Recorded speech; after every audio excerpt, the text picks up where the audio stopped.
Okay, welcome to the new season of our seminar series running from August to December 2024. This event is brought to you in partnership with the Congressional Policy and Budget Research Department, or CPBRD, with participation from representatives of various House committees and distinguished members of the House of Representatives. We are excited to have you with us as we embark on another round of engaging and impactful discussions. As part of the recently concluded HREP Ateneo evidence-based research project, 13 research studies were submitted to the Philippine House of Representatives.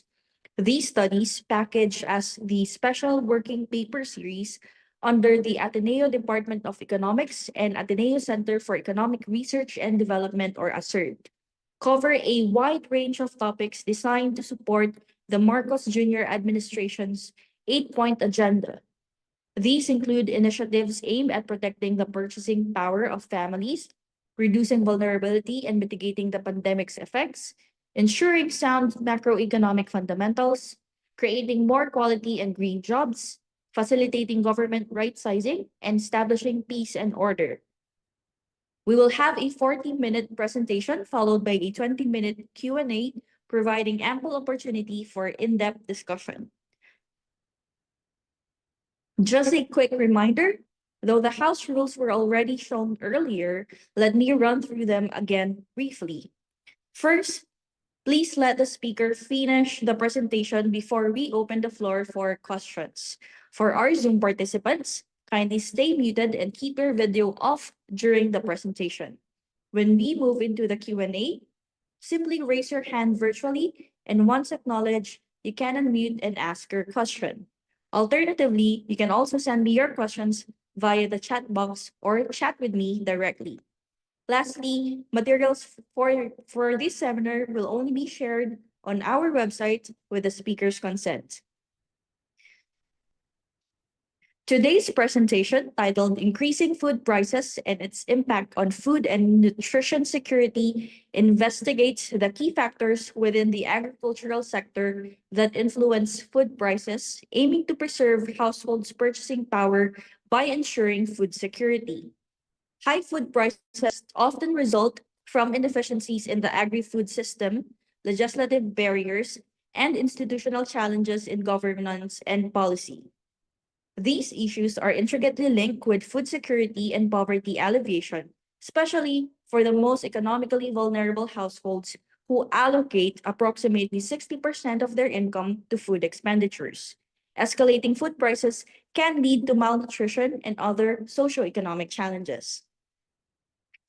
Allow me to introduce our speakers. Dr. Albert Lamberte is an associate professor at Salle University School of Economics, specializing in environmental economics, microeconomics, and water resources. He holds a PhD from the Australian National University. Dr. Marites Tiongco, a professor and former dean of the same school, focuses on agricultural development, food security, and environmental sustainability with extensive research experience in both Asia and Africa. Lastly, Dr. Karlo Fermin S. Adriano is a lecturer at the Ateneo de Manila University and an economic consultant for the Department of Agriculture. With that, please join me in welcoming our speakers, Dr. Lamberte, Dr. Tiongco, and Dr. Adriano, as they share their insights and expertise.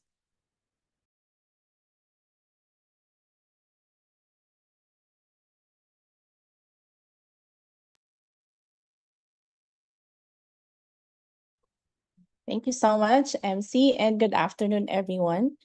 So, if you can notice, we will only present something related to food security and not including nutrition security, given the time constraint that we have for this afternoon. We can schedule another seminar for the nutrition security, but for now, we're going to be focusing on increasing food prices and its impact on food security. So together with the Congressional Policy and Budget Research Department, we have here with me Dr. Albert Lamberte and, of course, Emmanuel Barnedo, one of our research associates We also have Miss Eva Marie Aragones and of course Dr. Karlo Adriano, who can't be with us right now online. Okay, so let me just go straight to the introduction. Next slide, please. Just to give you an overview, this study was conducted in 2023, and it was really during the time when there was food prices increases, the hype of onion increase, and other food prices that were really soaring high. And so we also, I think the MC has already mentioned earlier that this topic has came about because of the Philippine Development Plan, and also it highlights the president's 8-point agenda on food security and food price stability. We all know that the Philippine Development Plan target on food inflation is 2% in 2028. And then this is also, of course, in contrast with what we have been experiencing on food inflation rates. So if you recall, in August 2023, we experienced the highest, which was at 8.2%. And during that time, we were still working on this project or research study. Right now, I mean, last month, fortunately, food inflation has decreased at 4.2%. Okay, next slide, please. Okay, so why am I focusing on food inflation? Because it is a key driver to overall inflation, the headline inflation. If you can see in the graph, the upper graph here, historically, food inflation contributes most to headline inflation. Among this, inflation in the prices of meat and fish, and the highest contribution in food inflation, which is 23% and 22% share in food inflation, which was, I think, in 2022. Rice used to be a high contributor also prior to the rice trade liberalization. As of last month, August 2024, food and non-alcoholic beverages account for 44.3% of inflation. And of course, we said earlier that it has actually reduced. Okay, next slide, please. So food inflation also reflects our food expenditures, and it comprises more than a third of households' expenditures. So looking at the family income and expenditure survey, we can see that it comprises half of those in the first to sixth income decile. This actually shows that food prices has a greater adverse effect on lower income groups, especially that they consume meat, poultry products, eggs, and other food items. Just a short note on the lower figure there. It's actually based on Dr. Briones' study in 2022 that, and then he concluded that Filipino households underconsume meat, vegetables, dairy, and eggs despite the high share of food expenditure across households.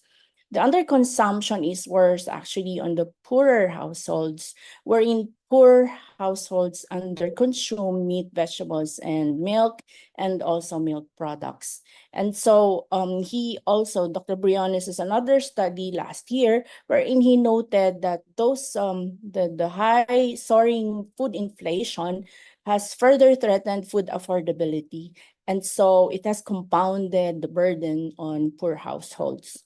So they suggested that, I mean, they made some scenarios and then simulations, and they found that diets with sufficient nutrient intake can become affordable for most households by year 2030. And this one can give healthy diet more affordable to Filipinos by 2030 or even before that. And so one of the interventions really would be on research and development and infrastructures that would result to smaller price increases and greater agricultural output. And that would lead to food affordability and then better nutrition outcomes. Okay, setting aside nutrition, now we move to next slide, please. So we looked at rice, corn, and sugar because these are key crops, and their supply utilization and pricing affect overall food inflation. So we said earlier that it's not only rice that has contributed, but also dairy products and also especially the livestock products. So there's this input-output table wherein rice, corn, and sugar are the primary agricultural inputs for livestock, poultry, and other animal production. And since it feeds into the food and beverages manufacturing, so these crops actually contribute 1.35% of intermediate inputs in livestock production. And thus, it contributes also to the increase in prices. So, for example, palay, including the byproducts, is a primary agricultural crop which is also used in various industries. So it constitutes like 60.19% of inputs in livestock production, and then there's also 58.44% in poultry, and also 15.52% in fishing and aquaculture, and so on. So corn also serves as a secondary input because it is used for feeds as well for livestock, for poultry, and other animal production. Okay, next slide, please. So actually, the overall research question that we tried to answer in our study is how can policymakers effectively intervene in the agriculture sector to ensure food security and preserve households' purchasing power when it comes to food and agricultural goods. So next slides. The following slides, I won't be mentioning or each one of them, but these are the research questions and objectives that we tried to achieve and answer during our study last year. So next slide. So anyway, I'll be mentioning them later on. So next slide. Okay, just take note of the objectives. And so based on the framework that the Philippine agri-food system is a product of both the domestic policy and trade policy, here are the methodologies and data that we use to analyze and answer those research questions that I showed you earlier. Okay.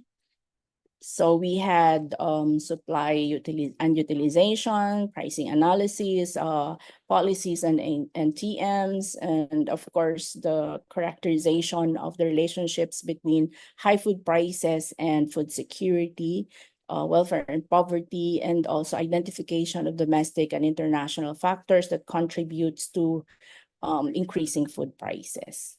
Okay, next slide, please.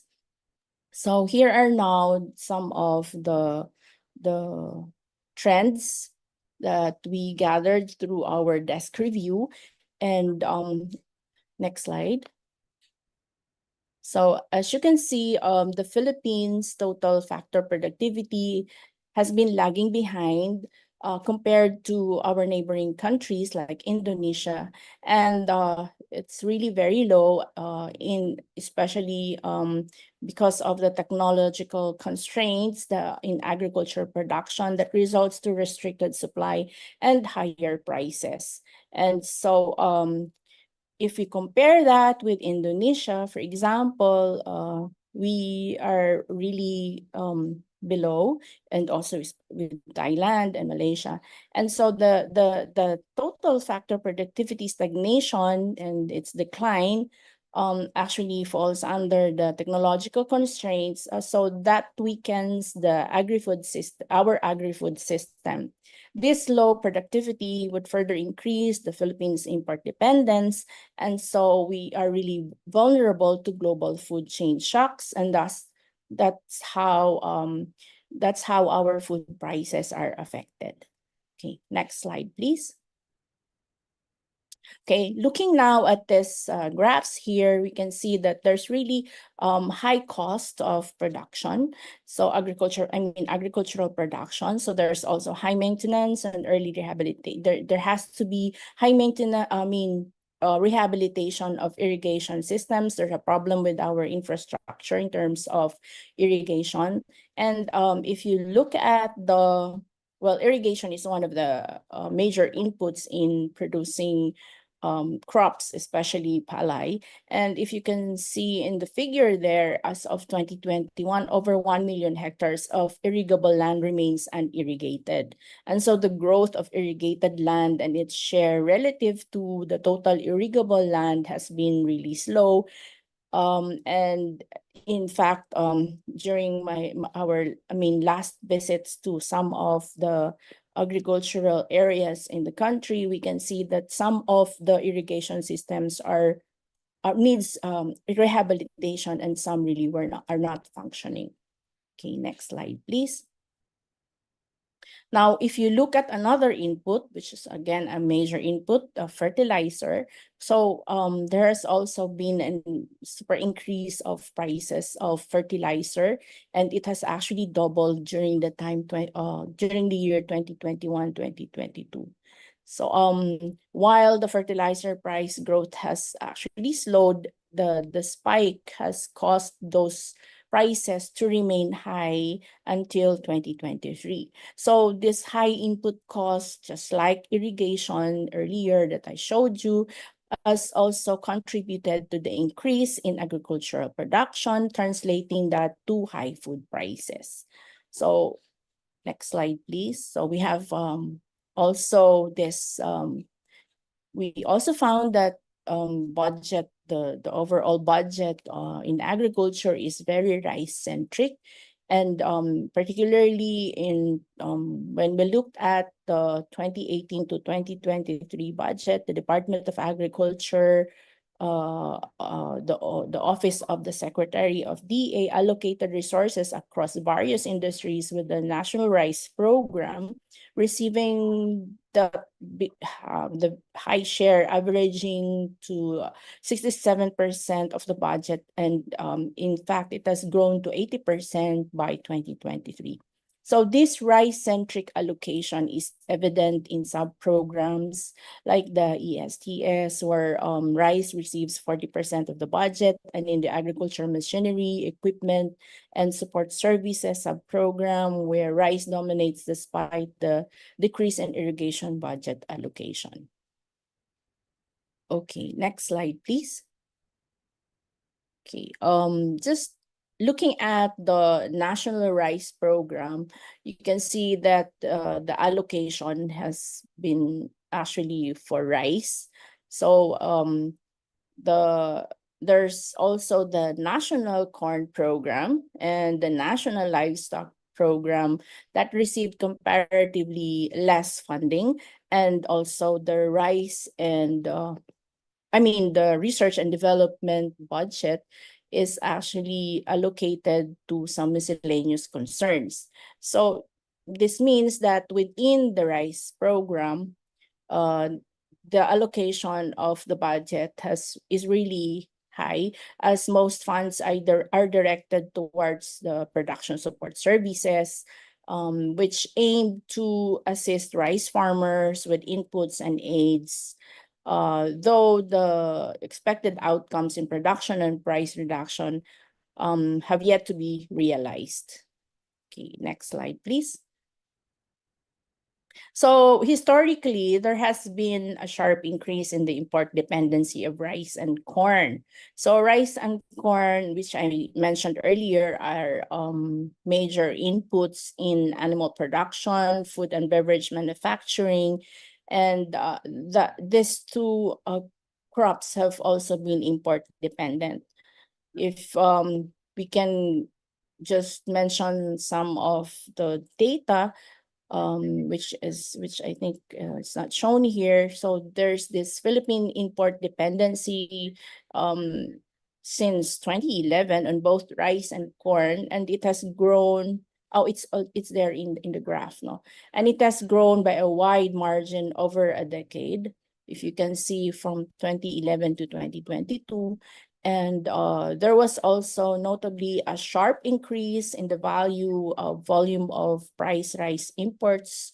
Of Philippine rice imports from year 2016 to 2019 as well. Okay, next slide, please. So increasing import dependency is due to utilization constantly outpacing domestic production.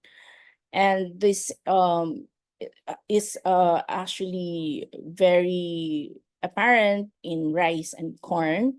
And also it's simply like the usage and consumption of both these crops consistently outpaces the domestic production.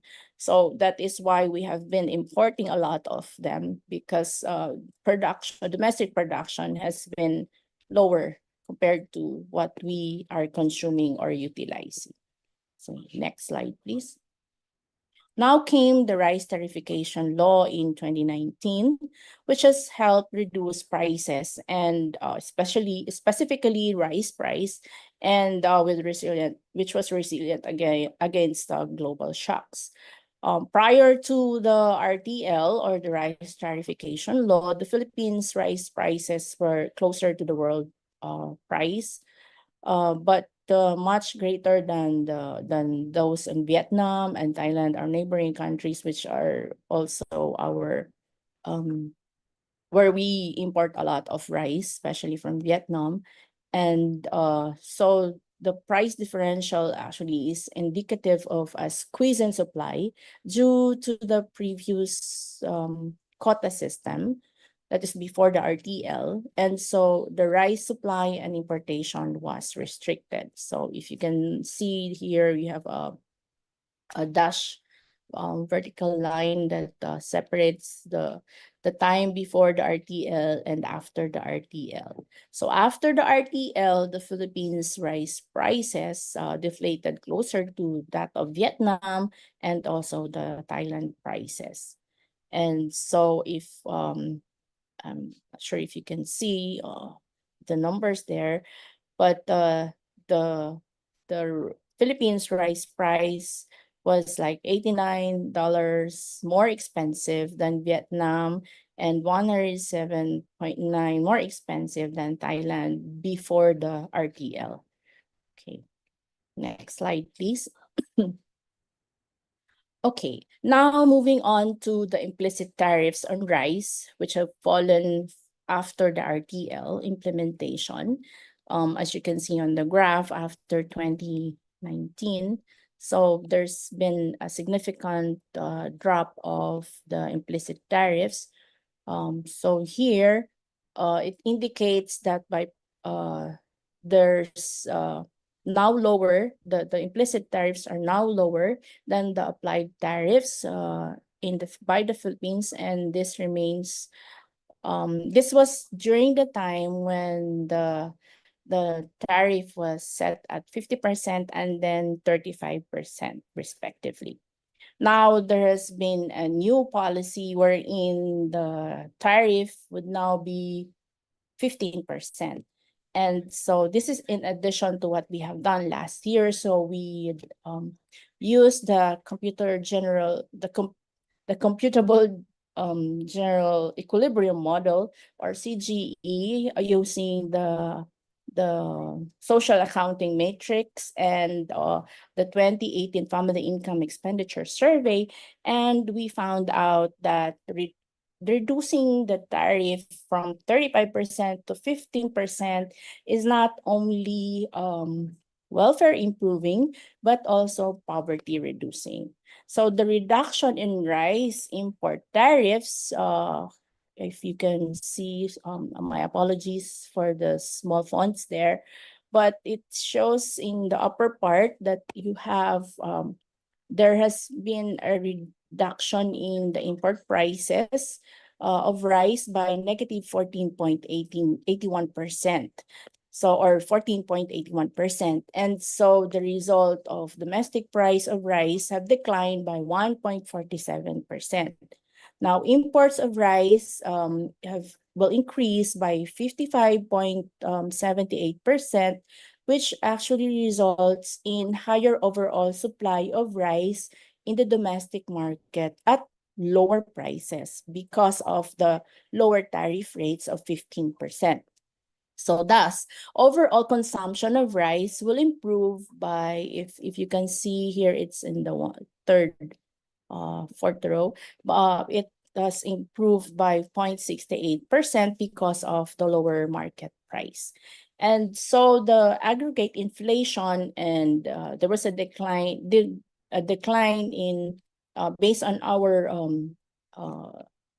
simulation, or the scenario where we had reduction of tariff from 35 to 15%, there was also the aggregate inflation has declined by 0.089%. And this has affected across household groups. So if you can see, we have decile 1 up to 10, where decile 1 is the bottom 10%.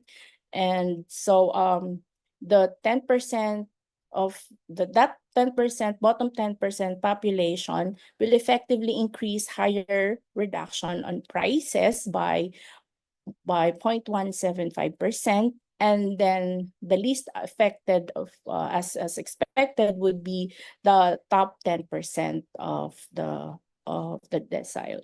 And so overall, the reduction in rice import tariffs is highly progressive.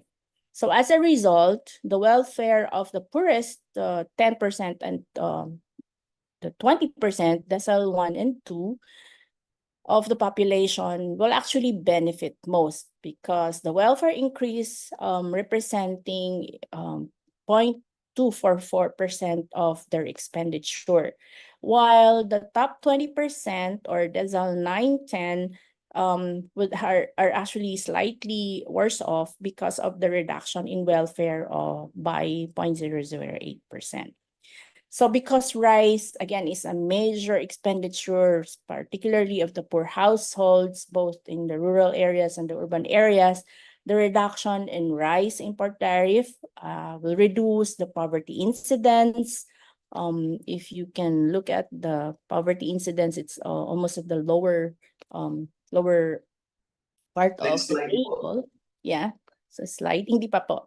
In-explain ko, yan, okay, thank you. Then you will see here that the 20%, the upper 20% are slightly worse off.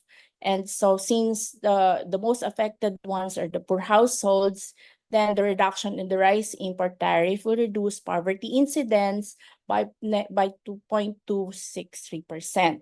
So the poverty gap will reduce by 0.27%, and poverty severity by 0.3 to 32%. So finally, the reduction in rice import tariff has favorable distributional effects. If you can see the Gini coefficient ratio there, which has declined by 0.028%. So that's why we have here that it's not only welfare improving, but also poverty reducing. So in sum, specifically for the poor households, it has increased the supply of rice in the domestic market through lowering of import tariffs. That has actually benefited the lower 20% group. Okay, next slide, please. Okay, now I turn you over to Dr. Albert Lamberte for the results on the partial equilibrium analysis. Hi, Over good to you, Albert. afternoon. Thank you, Ma'am Tess. So hi, good afternoon, everyone. So I will be discussing the partial equilibrium analysis, and then later on the stochastic frontier. So next slide, please.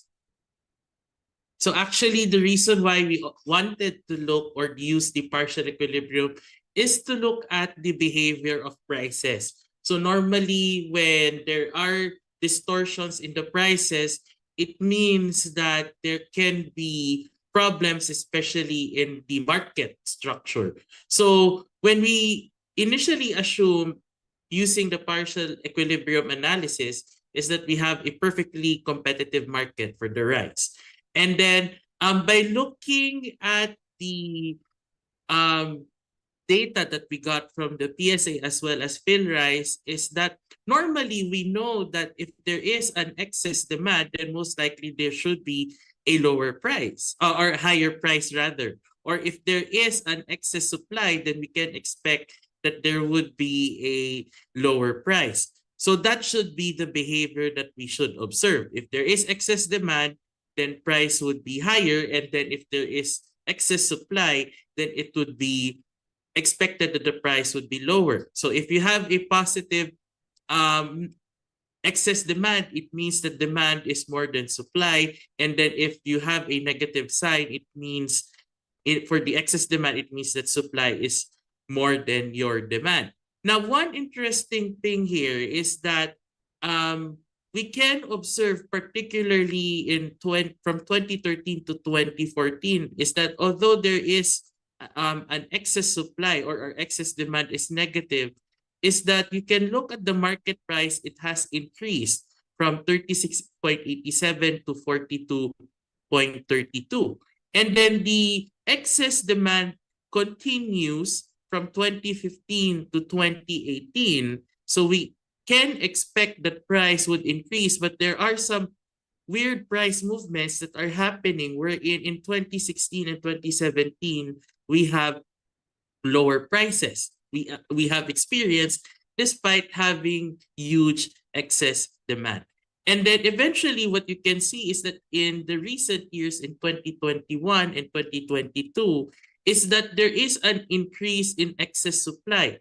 So you can see that your excess demand is negative 107 tons in 2021, and in 2022 we have negative 388 tons. So we should be expecting that there would be a decrease in price because of the increase in excess supply. But because of what we can see is that the market price in 2021 is 42.44 pesos per kilogram, it actually has increased to 43.77 pesos per kilogram. So next slide, please. So actually what we can see is that the domestic production has continuously failed to meet the demands of the public, especially in the last decade. So notably in the years 2013, 2015 to 2018 and 2020 actually show that the demand is significantly more than the supply of rice, despite the increase in imported rice. However, it's noted that in 2019, 2021, and 2022 is that we experienced an excess supply in rice because of probably the increase in domestic product as well as the import of rice. But one thing that we also observe is that market price of rice does not actually fully reflect the shortages and surpluses of rice, which means or which signals to us that there are some distortions in the external market forces. So such market forces such as rice policies, presence of imperfect markets may have a strong influence on your prices. So next slide, please. So what we actually did is to do a stochastic frontier analysis because we want to know, of course, if the productivity of your farmers are at its maximum capacity given the resources that we have. And you know, when we mentioned earlier that the budget by the Department of Agriculture is rice centered, so we assume that of course the farmers are able to tap in these resources and are able to produce at their maximum capacity. So we also use the stochastic frontier analysis to try to see what are the limitations or challenges or bottlenecks that are farmers are facing, especially with the production of rice. So this is based on the Field Rice Farm Household Survey in 2016 and 2017. So next slide, please. So just a quick description of the model. So we wanted to look at what would be the yield or rice production based on several factors, such as your factors of production. So we assume you have the seeds, your fertilizer, your chemicals, total operator, family, and exchange labor, total hired. And then we also wanted to see what would be the interaction among the different inputs, because remember that these farmers also use a certain mix of inputs as well.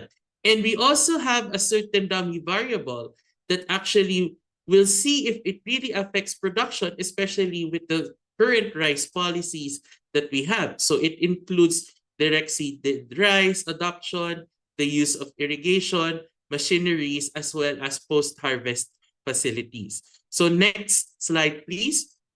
So based on our results, use of seeds, fertilizers, and hired labor actually correlates positively and significantly with agricultural production. So it means that with the use of these types of input, then we can expect an increase in agricultural productivity. Now, looking at both wet and dry seasons, the one observation that we have is that access to irrigation has, of course, a positive effect on rice production. So as if these farmers have access to irrigation, then it will help their production. So this highlights the importance of the presence of irrigation systems on rice farmers. But the problem is that in recent years, the National Irrigation Authority, they spend most of their budget not on the expansion, but just for the operations and maintenance of their irrigation facilities. So there are some problems that farmers are experiencing because NIA has failed to expand their services. So there is also a dummy variable for the post-harvest facility, in that it has a negative and statistically significant impact on the production during the dry season, which actually may say that there can be an effect because of the decreasing returns to scale.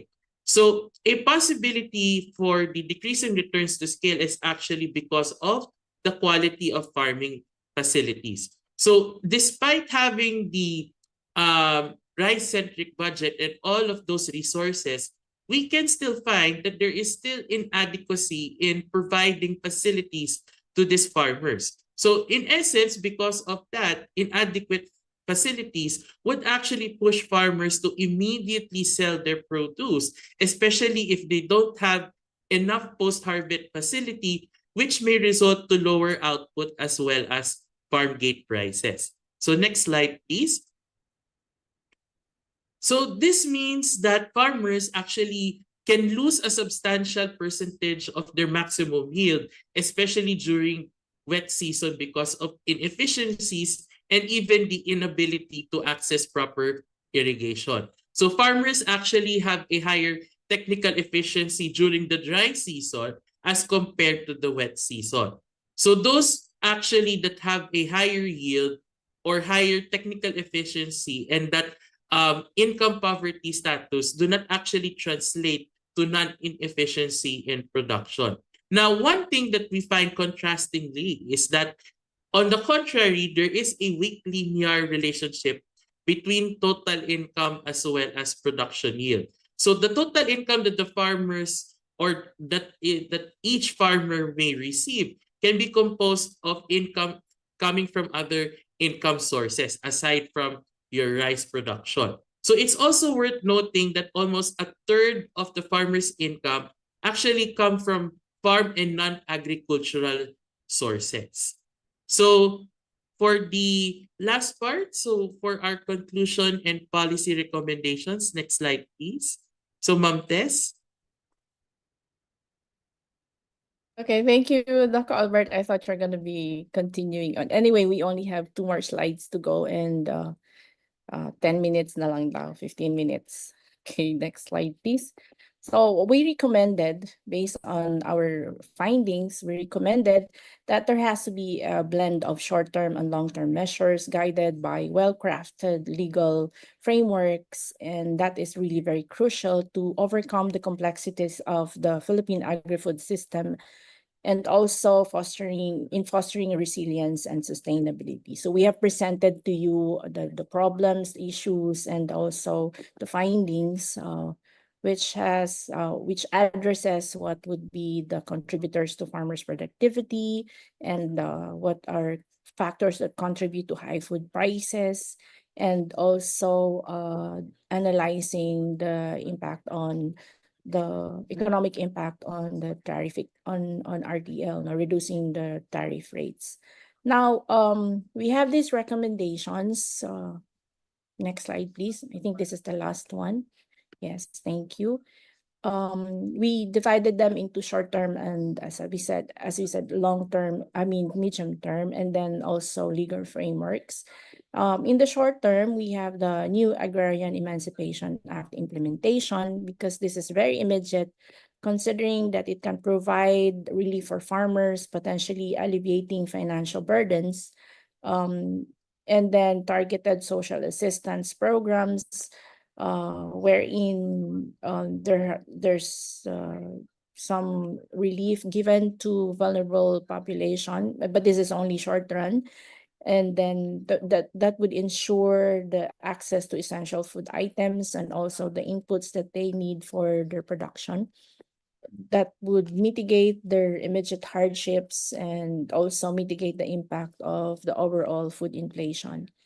Now, for the next one, the last short-term recommendation is the expedited title distributions. The accelerated land title distribution may streamline land ownership, but might have also a gradual effect on the food prices as it influences longer-term efficiency. In the medium term, we suggested that there has to be education and awareness legislation. Long-term education can lead to more sustainable farming practices, potentially improving productivity. The impact on food inflation, for example, would be realized over an extended period. And also incentive systems legislation. This one is for sustainable practices, particularly the climate resilient agricultural practices that may contribute to increased productivity and resilience. The effect on food inflation will depend on the extent of the adoption by farmers. Then we also suggested research and development legal support. There has to be a continuous R&D that can lead to innovations in agriculture, enhancing productivity. So in the long term, this can contribute to stabilizing or lowering the food prices. Then we also suggested that there should be a flexible land use planning law, or land use planning laws that could be periodically adjusted based on the evolving needs that may lead to more efficient land use. Okay, and finally, we recommended these legal frameworks. One of them is the passing of the National Land Use Act. Enactment of this National Land Use Act would provide comprehensive inventory and regulation of land utilization. And this would allow flexible land consolidation without alienating beneficiaries under CARP. And it could also contribute to economies of scale and enhance productivity. Another one is the amendment to agrarian reform laws, which this one is actually coming from the comprehensive agrarian reform program, to lift the land ownership limits, because I think there was a limit of 5 hectares before, and then we promote consolidation of lands while safeguarding the rights of the beneficiaries. Then also agricultural credit laws, which I believe this is really the important, or one of the constraints, the access to credit of the farmers. So if we have this enhance laws on credit, that it would facilitate better credit access for farmers, ensuring they can invest in land improvements and modern agricultural practices. And thus, it could lead to increased productivity, which could then lead to lowering food prices as improved production efficiency takes effect. Okay, so I think that's all that we have. Thank you very much.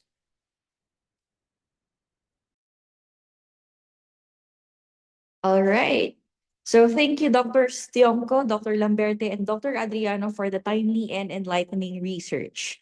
We are now approaching our Q&A segment. We are encouraging participants to raise their hands or type their questions in our chat box.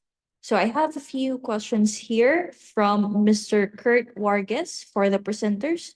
The first question is, why does quintile number 5 experience a negative welfare gain? So the first question is, why does quintile number 5 experience a negative welfare gain? Would you like to answer, Dr. Tiongco or Dr. Lamberte?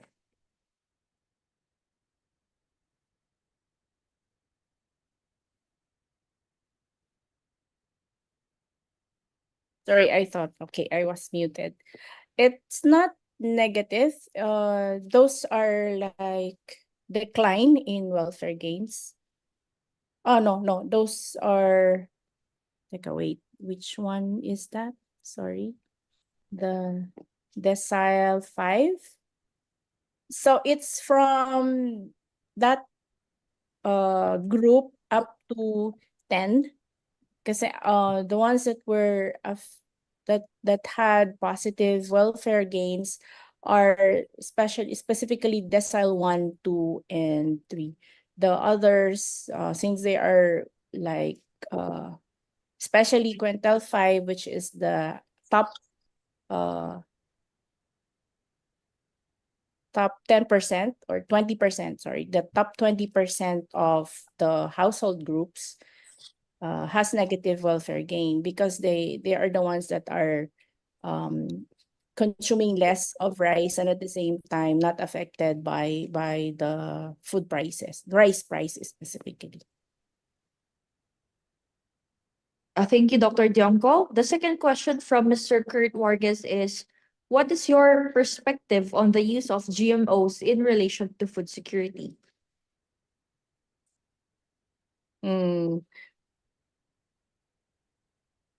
Albert, would you like to answer that? Is it our own opinion?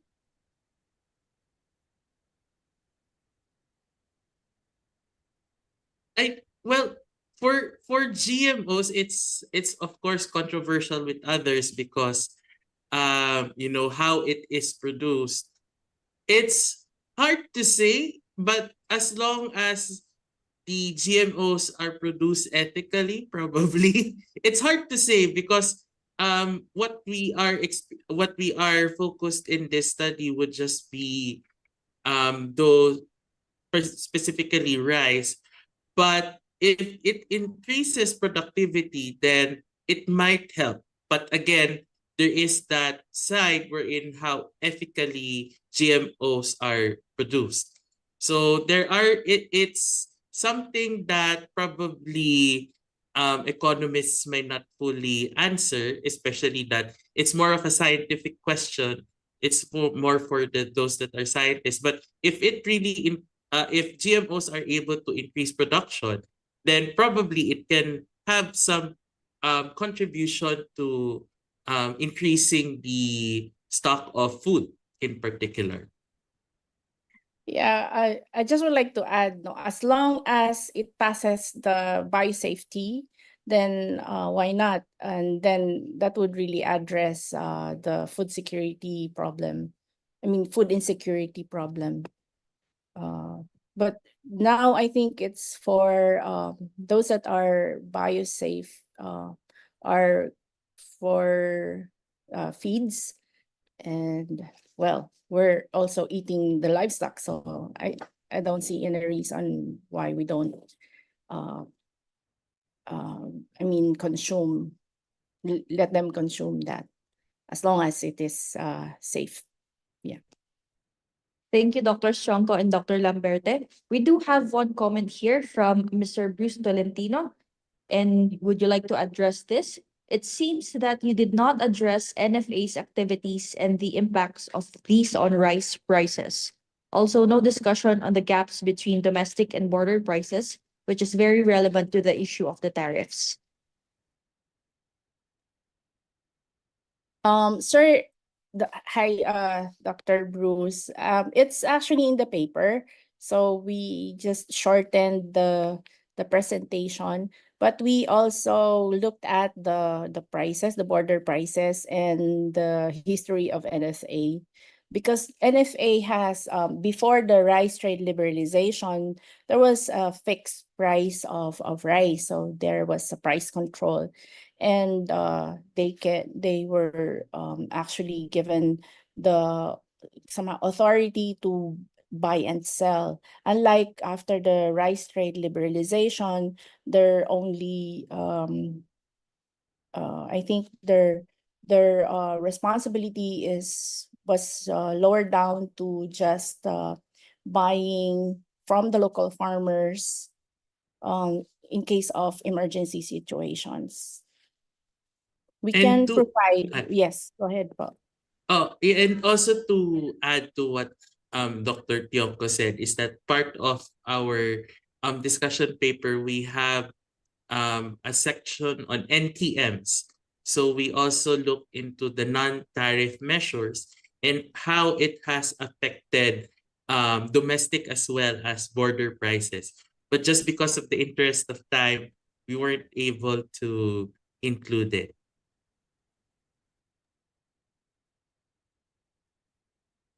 Okay, thank you, We'll be Dr. happy to share with Dr. Bruce our longer version of the paper.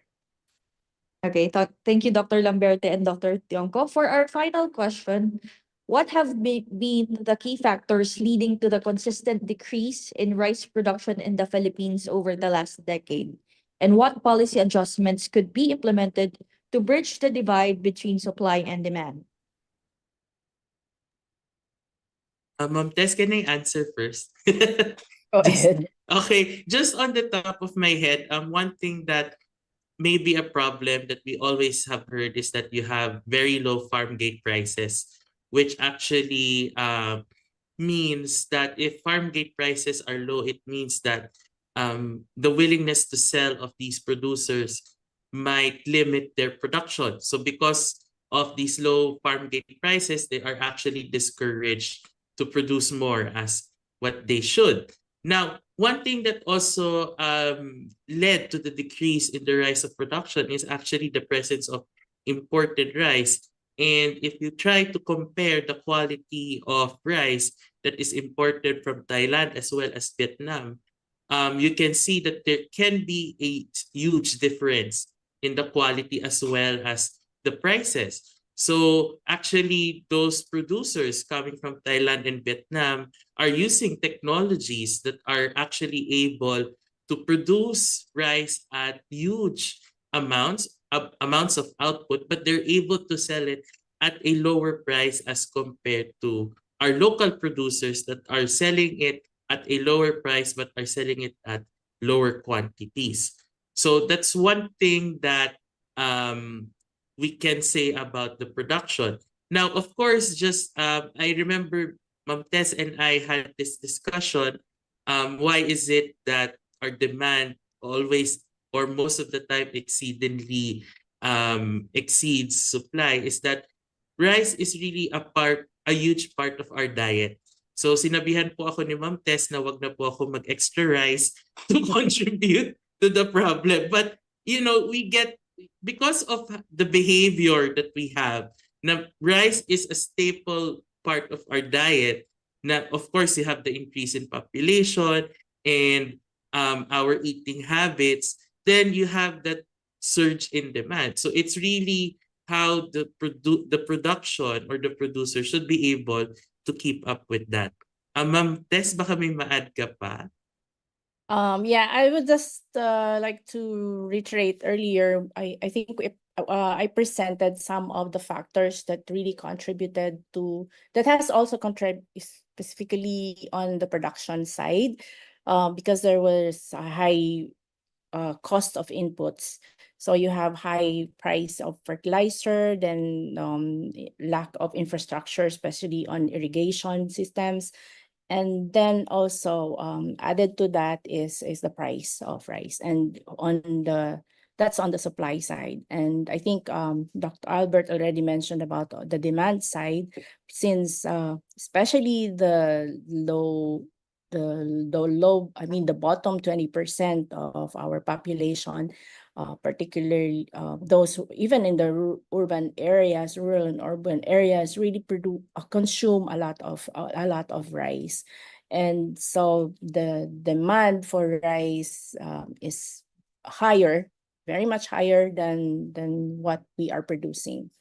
Unlike before, during the 70s, where we were even able to export rice, it's just that our population is so high now, and rice is still our staple food.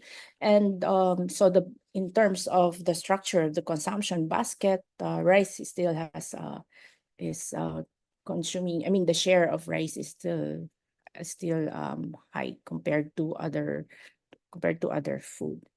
But I think we also included as one of our recommendations on the land, no? It's also one of those factors that contributes to low production of rice.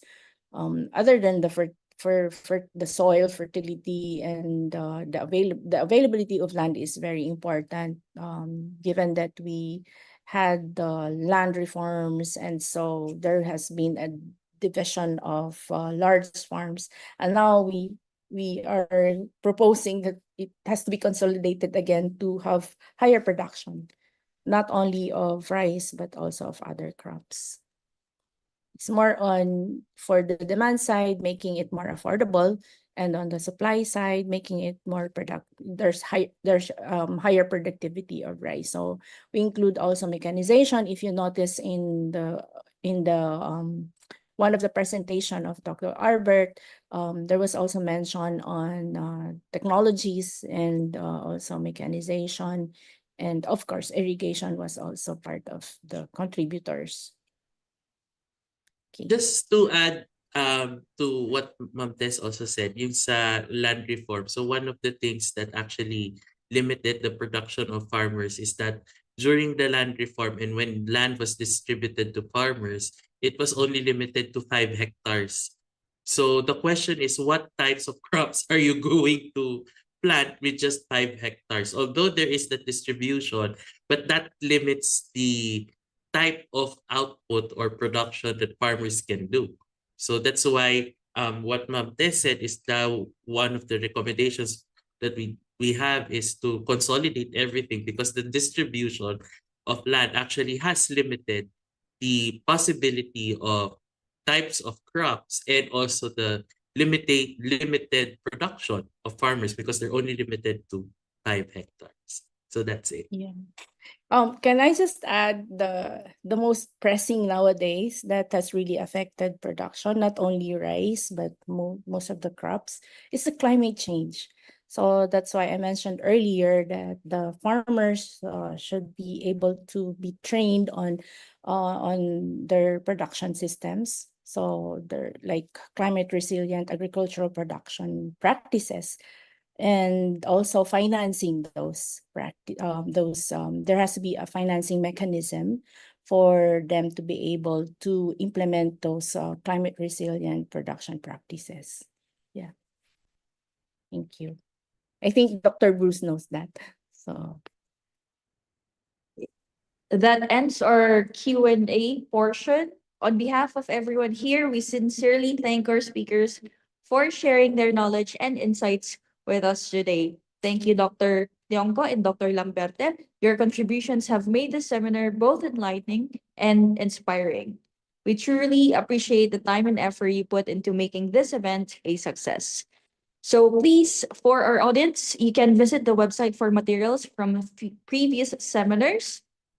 And previous seminar series videos can also be found in the Ateneo de Manila University YouTube page with the playlist titled Economics Seminar Series. For those who would want to request for certificate, request form for the certificates link can be found on the chat box. Please answer immediately as it is only open for 2 hours after the session. For videos and materials from previous seminars, you can go to our links, both in our website and YouTube. And finally, we would like to thank our support team. Thank you, Ms. Dani Andres, Mr. Kenneth R. Nonobel, Mr. Lance Batara, and of course, Mr. Rodel G. Crisostomo. For our audience, may we request for your cameras to be open for our picture taking. Hello po. I'll be facilitating the picture taking. Sorry, technical. Could you please turn on your camera so I can facilitate the oh, no. Okay, I'll be giving everyone else 3 more seconds to open their cameras. If you can't open your camera, you can do a Zoom react. Okay. Give me just a moment. Oh, terribly sorry. Okay, there you go. It's only one screen on my slide. Okay, taking the first photo in 3, 2, 1. Okay, taking another photo. You can do any Zoom react or wacky in 3, 2, 1. Thank you. Thank you, everyone. Thank you. Thank MC, you. is this also live on FB? Wala bang questions dun? Sorry, naghanap pa eh. Okay. Live po siya, ma'am, through Pero walang YouTube. questions. Okay. Thank Thank you you. po. Baka meron lang Thank kasi. you. Good Okay. evening, Bye. everyone. Thanks, Doc Albert. Thank you, Ma'am Tess.